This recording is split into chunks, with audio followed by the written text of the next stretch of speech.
Bonjour, bienvenue. Bienvenue à cette dernière conférence de l'après-midi où là on va parler, ce matin on a parlé mode d'emploi et de la vente sur plan, cet après-midi vertu écologique des logements neufs. Et là on va parler d'investissement locatif. Parce qu'aujourd'hui, vous avez à peu près 40 à 50% des ventes de logements neufs qui sont le fait de gens qui veulent acheter et mettre en location. Donc, c'est-à-dire que ça fait intervenir des questions de choix du logement, de rendement, de gestion locative, de dispositifs fiscaux. Vous avez certainement entendu parler de la loi Pinel.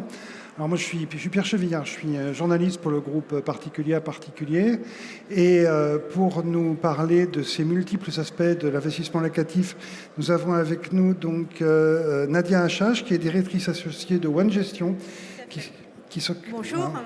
Donc vous occupez de gestion locative, je crois. Oui, donc je suis associée France Demeure Group et je dirige la marque One Gestion qui est dédiée à la gestion locative, solution confort, avec la partie gestion et solution assurance loyer impayé. Merci. Donc avec nous avons aussi Yves Bernard qui est président de Expert Team Fiduciaire. Alors Yves, vous faites... Oui, bonjour. Expert Team Fiduciaire est une société d'expertise comptable et on est vraiment spécialisé sur les loueurs en meublé. Donc on assiste nos clients dans leur déclaration de location meublée, donc en général en réel. Enfin, je ne sais pas si vous connaissez la différence entre le micro et le réel, on peut en parler tout à l'heure éventuellement.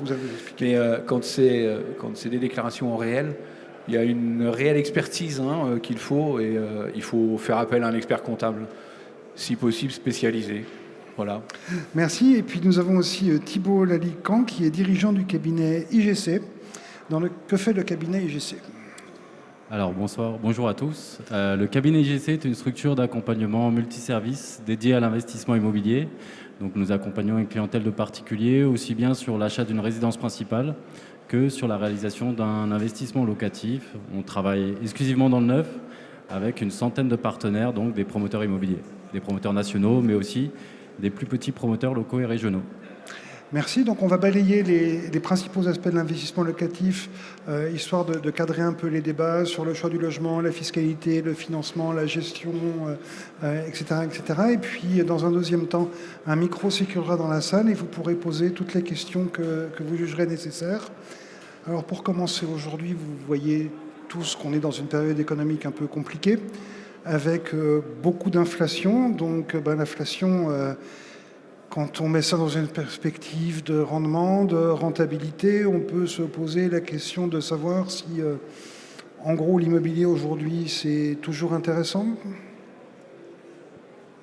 Thibault ? Alors oui, on dit souvent que la pierre est une valeur refuge en France, et elle l'est. On le constate depuis des années.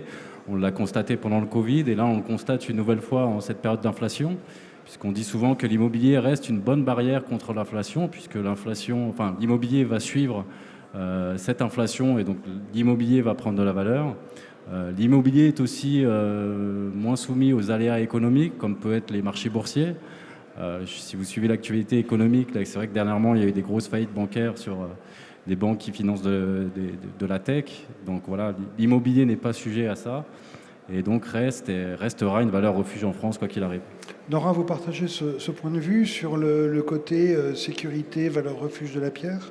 Ah oui, tout à fait. Donc, il suffit simplement d'avoir un bon locataire dans les lieux, d'avoir une bonne assurance loyer impayé, et le propriétaire valorise son patrimoine dans le temps. Donc pour la revente. En fait, c'est ça. En fait, l'idée, c'est un produit. D'ailleurs, les gens qui investissent en bourse diraient défensif, de sécurité d'une certaine façon. Oui. Alors après, on peut toujours avoir de la vacance éventuellement, mais moi, je rajouterais juste aussi qu'il ne faut pas mettre tous ses œufs dans le même panier, évidemment. Donc, il ne faut pas que investir en bourse, que investir dans l'immobilier, mais l'immobilier reste une valeur quand même relativement sûre. On voit des actions en bourse qui font des plongeons énormes, alors que l'immobilier, si éventuellement ça baisse, ça va être quand même très, très lent. Et on a des capacités de réaction face à ça. Donc je pense que l'immobilier, qu'il soit neuf ou ancien, reste très intéressant dans la gestion de son propre patrimoine. Après, l'immobilier neuf, on peut aussi faire beaucoup de choses. Voilà. Et justement, Thibault, le neuf, dans une perspective d'investissement locatif, est-ce que c'est financièrement intéressant, sachant que grosso modo, le neuf, ça coûte quand même 25 à 30% plus cher que l'ancien. Voilà. Alors, heureusement, je dirais. On n'achète pas du tout le même produit quand on achète un appartement neuf et un appartement ancien. Et souvent, ce que l'on dit à nos clients, on calcule finalement son gain le jour où on revend son appartement. Puisque c'est au moment où on revend que finalement qu'on regarde le prix que ça nous a coûté dans la durée. Et je fais souvent l'analogie avec la voiture. Lorsque vous achetez une voiture sur la centrale, on va prendre sans citer de marque, mais une voiture à 5 000 € sur la centrale, alors que vous voulez acheter le double dans le neuf, c'est au moment où vous allez la revendre que vous allez calculer le prix que ça vous a coûté réellement. Parce que si pendant 5 ans, vous allez devoir changer la courroie de distribution, les pneus, les plaquettes, etc., finalement, ça va vous coûter beaucoup plus cher. Et lorsque vous achetez dans le neuf, dans l'immobilier neuf, au-delà du fait que effectivement vous achetez plus cher, vous allez mettre par contre beaucoup moins d'apport au départ de votre opération. Et puis, qu'est-ce que vous allez gagner ? Vous allez gagner du confort, puisque vous allez acheter un logement qui va être bien pensé, qui va être aux dernières normes de performance énergétique. Vous allez acheter un logement avec des normes de sécurité, des normes qui vont répondre aux personnes handicapées. Donc tout ça, c'est quand même des éléments importants. Vous allez acheter aussi de la sécurité, parce que vous allez acheter un appartement qui va être sous garantie. Vous avez une garantie biennale sur tous les équipements de l'appartement et une garantie décennale sur tous les éléments indissociables, tout ce qui est fondation, toiture, partie commune. Et puis vous avez des avantages financiers également à l'acquisition. Pour la résidence principale, que ce soit de la TVA réduite ou du prêt à taux zéro. Et pour l'investissement locatif Pinel, donc la réduction Pinel ou Pinel Plus. Merci. Et donc, sur ce côté sécurisé, est-ce que c'est vraiment ça qu'il faut viser ? Est-ce qu'on peut... On entend souvent parler, par exemple, de bulles spéculatives dans l'immobilier, avec des gens qui achètent, qui revendent, qui ont des rendements mirobolants. On voit aussi, par exemple, sur les réseaux sociaux, des jeunes gens qui vous expliquent qu'ils sont devenus rentiers avec l'immobilier et que c'est très facile. Il suffit pratiquement de claquer des doigts pour vivre de ces rentes avec des appartements à Paris, à Nice ou à Brest. Oui, donc là, ils vous vendent un petit peu du rêve. Hein. C'est vrai qu'après le Covid, tout le monde veut un peu faire de l'immobilier et faire rêver.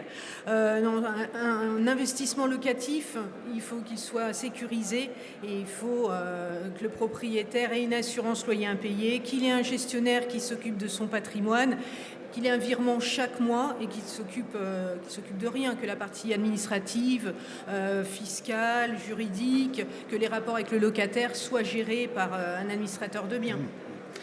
Et pour vous, on peut devenir rentier avec l'immobilier ? Alors, oui, on peut.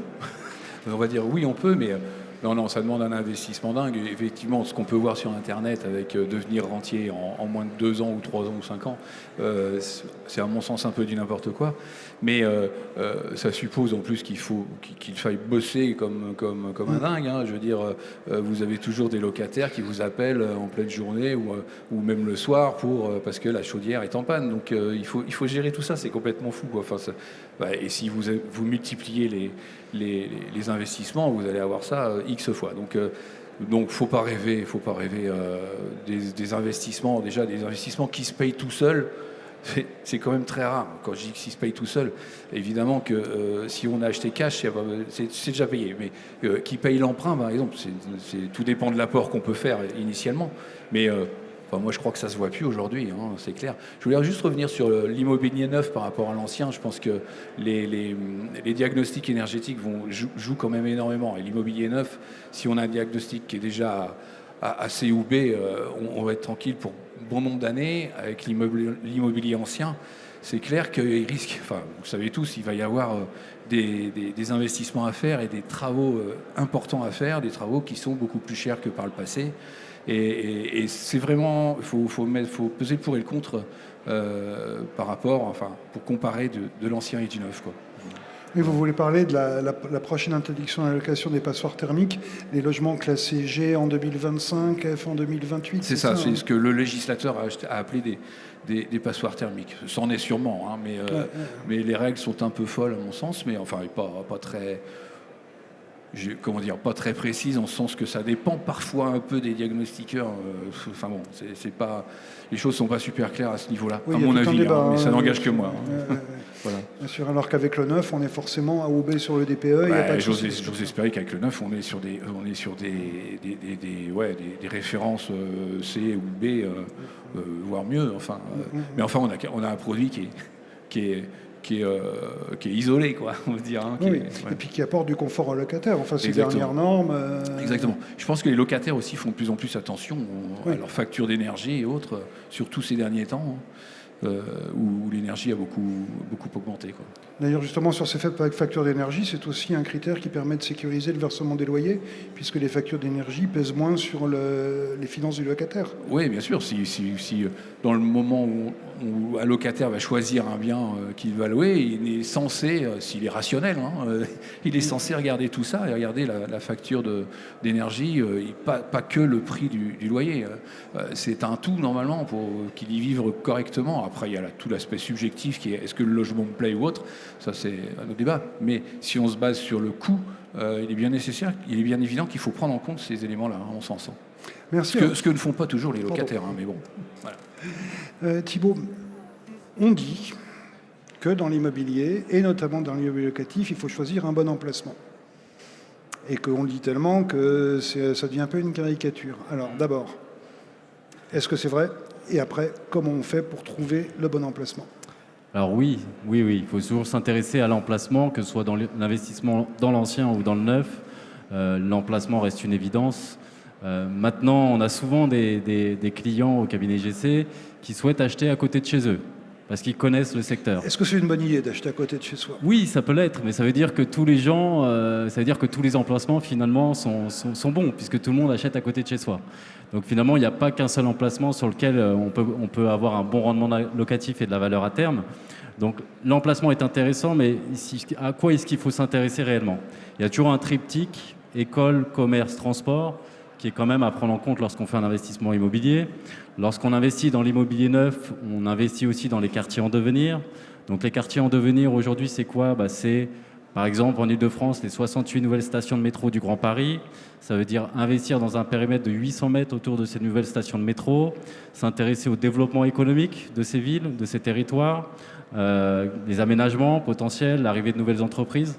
Donc autant d'éléments que nous, on regarde pour faire des préconisations auprès de nos clients. Et voilà, il y a des secteurs quand même qui s'apprécient plus que d'autres dans le temps. Et il faut faire quand même cette analyse au préalable de son investissement. Mais ça veut dire qu'il faut s'intéresser à la demande locative, savoir s'il y a effectivement des gens qui sont là, et puis pour devenir locataire. Et puis vous parliez de revendre ça aussi. Tout à l'heure, on parlait du mode d'emploi de l'avance sur plan ce matin avec un notaire. Et que l'idée, oui, ça c'est quand on achète, il faut toujours penser à la revente. Et j'imagine que dans le domaine de l'investissement locatif, c'est toujours une vérité. Évidemment. Alors là, c'est deux sujets. La tension locative, alors effectivement, dans le neuf, on a la possibilité de bénéficier du dispositif Pinel. Il faut rappeler quand même que le Pinel ne concerne que les zones tendues en France. On fait beaucoup d'investissements en Ile-de-France, donc toute l'Île-de-France est quand même une zone assez tendue. On manque cruellement de logements, on manque d'à peu près 500 000 logements en France. Donc il y a quand même une tension locative, ça se loue extrêmement bien. Sur l'investissement locatif Pinel, les loyers sont plafonnés. Donc les loyers sont attractifs souvent par rapport au marché. On est sur du neuf. Aujourd'hui, les gens quand même recherchent du neuf principalement, et surtout sur la cible de locataires, puisqu'on a une cible qui est plutôt jeune, puisque quand on avance dans l'âge, effectivement, on devient propriétaire. Et au sujet de la revente, bien sûr, lorsqu'on fait un investissement, c'est la même question un peu que l'emplacement. Lorsqu'on achète à cet emplacement, on achète parce qu'il y a une tension locative, mais aussi parce qu'on pense qu'à la revente, on va pouvoir faire une potentielle plus-value, même si on ne peut jamais l'anticiper et la prévoir. Mais quand on achète en amont de l'arrivée de nouveaux transports, sur des nouveaux écoquartiers, puisque c'est l'avantage du neuf, c'est qu'aujourd'hui, on repense la ville autrement, on va mixer les usages et on va mixer les occupants. Donc on va mettre, des logements sociaux, on va mettre des propriétaires occupants, on va mettre des entreprises, on va mettre des résidences intergénérationnelles, des bureaux. Et donc tout ça, finalement, on se rend compte que ce sont des vraies réussites. On a plusieurs exemples en Ile-de-France où ces quartiers vivent bien, les gens achètent, réachètent dans ce quartier-là. Donc quand on s'intéresse à tous ces éléments, finalement, on est sûr de faire un investissement gagnant. Oui, c'est-à-dire que sur le Pinel, comme on a un produit qui est performant, économe, confortable, avec un loyer attractif, a priori, on n'a pas de vacances locatives. Enfin, pour en avoir, on n'est pas sur. On avait vu ça il y a des années avec l'Eurobien, ou un ancien dispositif de défiscalisation, Oui. où on construisait là où il n'y avait pas de demande. Exactement. Alors, oui, alors cette époque-là est révolue. C'est vrai que Heureusement, moi, d'ailleurs. j'ai commencé le métier sur la loi d'Eurobien. Et c'est vrai qu'à l'époque, quand j'ai commencé le métier, waouh, c'était plus du tout la même chose qu'aujourd'hui. Les zones de construction n'étaient pas les mêmes. Voilà, donc il y avait, bon, on va pas reparler, on va pas refaire Ouais, l'histoire, bien sûr, mais bon, bien sûr. aujourd'hui, ça n'a plus rien à voir. On ne peut plus construire, on peut pas faire d'investissement locatif Pinel dans des zones qui ne sont pas éligibles et qu'il n'y a pas une tension locative. Donc, par essence, ça va bien se louer. Voilà. Après, comme je le disais, le neuf, ça reste attractif, les loyers sont plafonnés. Je pense que ma confrère pourra mieux en parler que moi sur le sujet de la location. Oui, justement, quand on fait un investissement locatif, il faut louer. Parce que si on n'a pas de loyer, on ne gagne pas d'argent et on ne peut pas rembourser le crédit. Exactement. Donc, comment on fait pour sécuriser l'opération? Parce qu'en fait, le pivot d'une opération d'investissement locatif, c'est le locataire. C'est le locataire. Il participe au paiement du prêt chaque mois. Donc, il faut essayer de trouver un locataire sur plan. Le bien est acheté au départ, eh bien, on peut trouver un locataire qui, à la livraison du logement, intègre les lieux. Oui, donc il faut trouver tout de suite. Il faut trouver tout de suite. Donc la recherche peut se faire. Les locataires, les personnes qui recherchent des logements prospectent. Ils prospectent, oui. Ils vont où les résidences sont livrées et en amont, ils appellent les administrateurs de biens. Donc c'est vrai qu'on a des listes, une centaine de personnes par bien. D'accord. Donc c'est très important. Donc la sélection, elle est à faire et on fait une sélection qui est rigoureuse justement pour que le locataire puisse à la fois intégrer le bien à la livraison et que le propriétaire puisse avoir son prêt dès que le prêt commence et qu'il puisse être remboursé par les loyers. Et vous confirmez que vous avez dans votre activité une demande de locataires pour des logements neufs? Il y a une forte demande, effectivement. Après, c'est les salaires qui sont également plafonnés avec la loi Pinel. Donc, il y a une étude de solvabilité qui est effectuée. Donc, il y a une forte demande et il n'y a pas de vacances locatives. Une vacance locative peut arriver si le bien est en mauvais état entre deux locataires et là il y a des assurances qui prennent en charge la détérioration immobilière et qui indemnisent le propriétaire pendant la perte pécuniaire. Et vous qui êtes spécialiste de l'assurance loyer impayé, il faut s'assurer un loyer impayé?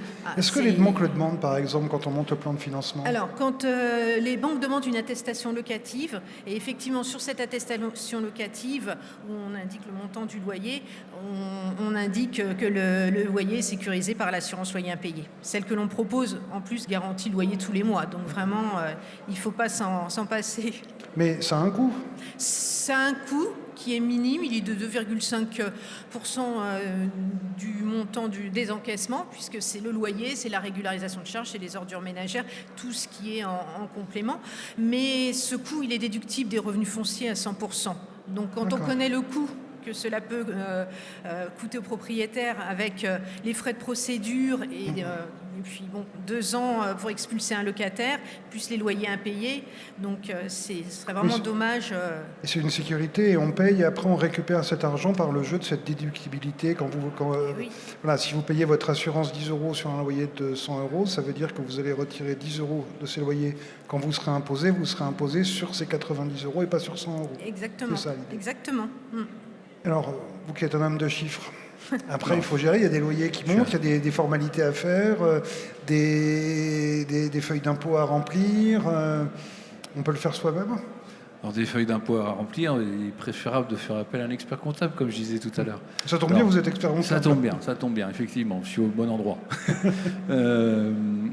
Oui, les loyers impayés, vous avez dit, pour les revenus fonciers, c'est déductible, pour la location meublée aussi. Donc pas de problème. Donc les revenus fonciers, en général, les contribuables peuvent arriver à s'en sortir. Il n'a pas forcément besoin d'un expert comptable.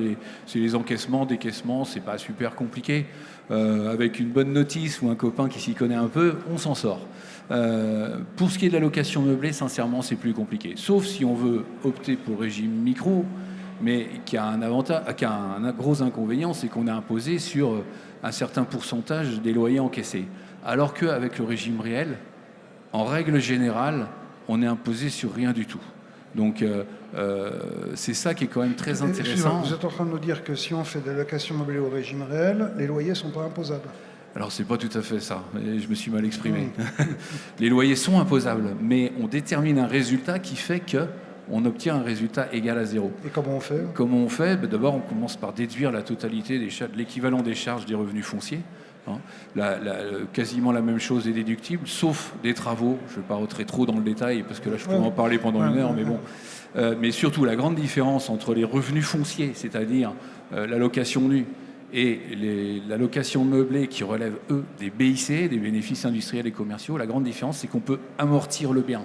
Amortir, ça veut dire quoi? Ça veut dire qu'on va comptabiliser tous les ans une dépréciation de la valeur, enfin dépréciation économique du bien. Dépréciation dont on peut discuter l'existence, puisque en règle générale, un bien immobilier a plutôt tendance à prendre de la valeur. On parle de plus-value au bout de 10, 15 ans, 20 ans, bref. Mais comptablement et fiscalement, il est tout à fait possible d'amortir la valeur de ce bien. Il n'y a aucun problème, c'est autorisé, il n'y a aucun souci là-dessus. C'est même limite obligatoire si le bien est à l'actif du bilan. Non, c'est pas vrai, c'est pas obligatoire. Mais pour être bien précis, c'est-à-dire qu'amortir, c'est la possibilité de retirer des loyers, quand on les déclare, une partie du prix du logement pour se retrouver dans le même schéma dont on parlait à propos de l'assurance. C'est ça, c'est exactement ça. C'est qu'on calcule des charges en fait supplémentaires que celles qu'on a décaissées. Les charges supplémentaires sont liées à la dépréciation économique. Donc, alors, ça se fait par la méthode des composants. Il faut déjà enlever la valeur de terrain, c'est un petit peu compliqué. Ensuite, on décompose l'ensemble de l'immeuble et on prend des durées d'amortissement un peu différentes. Mais ce qu'il faut retenir, c'est que cet amortissement nous permet effectivement de déduire des loyers, des charges supplémentaires, qui sont donc des charges calculées, et ce qui nous permet de ne pas être imposé donc, sur nos loyers de location meublée. Donc c'est super intéressant, et pour ça, vraiment, faut s'accompagner d'un expert comptable, parce que vous avez des notions, par exemple, qu'est-ce que je fais sur les frais d'acquisition d'immobilisation, c'est-à-dire les frais d'acquisition, c'est-à-dire les frais de notaire, frais d'agence éventuels, lorsque j'achète mon bien. Faut savoir que soit on les intègre à la valeur de l'immobilisation, et donc on amortit après sur plusieurs années, comme je viens de l'expliquer, soit on passe ça en charge directement. Et passer en charge directement, ça fait naître un gros déficit, lequel déficit va être reportable pendant 10 ans. Si on est loueur meublé non professionnel. Si on est loueur meublé professionnel, c'est imputable sur les autres revenus. Mais bon, je ne veux pas trop parler de la location meublée professionnelle, parce qu'elle est moins... Après, on est technique. On est technique. On est technique quand même. Je dis ça, comme ça prouve au moins qu'on a besoin de nous. Mais non. Mais non, mais c'est technique, et je vous avoue, moi, ça fait 20 ans que je m'intéresse à la location meublée. On a aujourd'hui, nous, 18 000 clients dans toute la France, évidemment. On est basé à Nantes, mais nos clients sont partout en France. On a aussi des clients à l'étranger, parce que ces clients à l'étranger ont des biens en France qu'ils louent en France, qu'ils louent meublés en France. C'est pour ça qu'ils ont besoin de nous. Donc, je vous dis, ça fait 20 ans que je m'intéresse à ça, et il y a des sujets sur lequel on a encore des discussions. Je veux dire, les textes ne sont pas clairs, il y a des interprétations à avoir, et on peut avoir des débats entre professionnels sur ce sujet-là. Donc, que ce soit sur les charges sociales, que ce soit sur les notions de réduction d'impôts, de frais de compta, il y a plein de choses sur lesquelles on peut encore se poser des questions. Donc, c'est bien savoir s'entourer. Voilà, bien savoir s'entourer. Et en plus, sincèrement, ça ne coûte pas très cher, parce que justement, il y a une réduction d'impôts réduction d'impôts pour frais de compta qui permet d'avoir en réduction d'impôts les 2/3 de nos honoraires si on est adhérent à un centre de gestion agréé. Je ne veux pas rentrer trop dans le détail non plus là-dessus, mais si vous voulez, si vous avez des questions, il ne faudra pas hésiter à en parler. Alors, on a parlé de la location meublée, de sa fiscalité qui est intéressante, mais il y a aussi une fiscalité intéressante dans la location vide, avec la fameuse loi Pinel dont on parlait tout à l'heure. Thibault, ça marche comment ? Alors, ça marche comment ? Le dispositif Pinel vous permet d'investir dans l'immobilier neuf, de mettre en location sous certaines conditions. Donc, quelles sont ces conditions ? C'est louer nu à titre de résidence principale pour un locataire. C'est appliquer un plafonnement du loyer qui est en fonction de la surface habitable et la zone du logement. Appliquer un plafond sur la ressource du locataire. Et puis, s'engager dans le temps sur un minimum de 6 ans. voilà, qui peut être prorogé 2 fois par période triennale, donc on peut aller jusqu'à 9 ans et ensuite 12 ans. Et si vous respectez ces conditions, vous pouvez donc bénéficier d'une réduction d'impôt.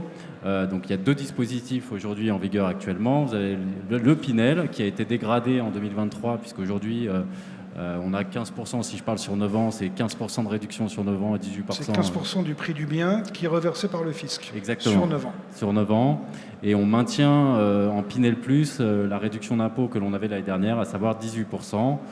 Mais pour être éligible en Pinel Plus, il faut que le programme respecte certaines conditions. C'est-à-dire, en gros mots, parce qu'elles sont assez complexes. Oui, alors pour simplifier, on va dire qu'il y en a 3.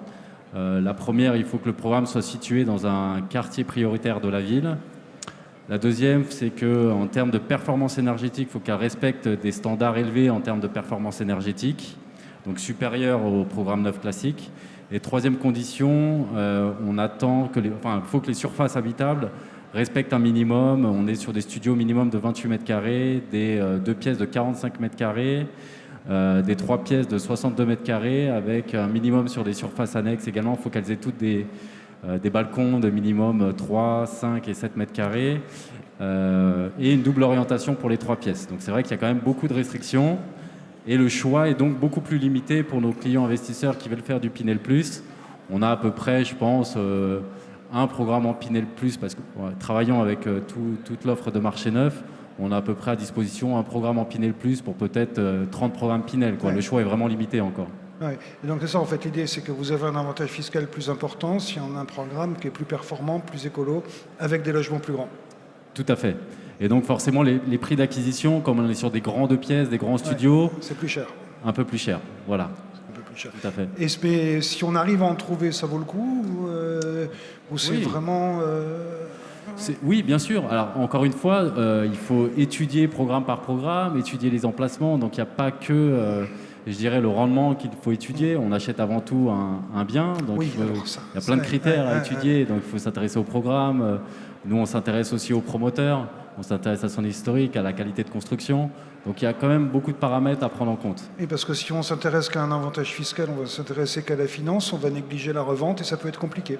Exactement, et on vit dans une époque aujourd'hui où sur YouTube on entend beaucoup de choses pour devenir rentier dans l'immobilier, mais certains oublient qu'il y a beaucoup de paramètres à prendre en compte lorsqu'on investit dans l'immobilier et on peut avoir de très mauvaises surprises. Merci.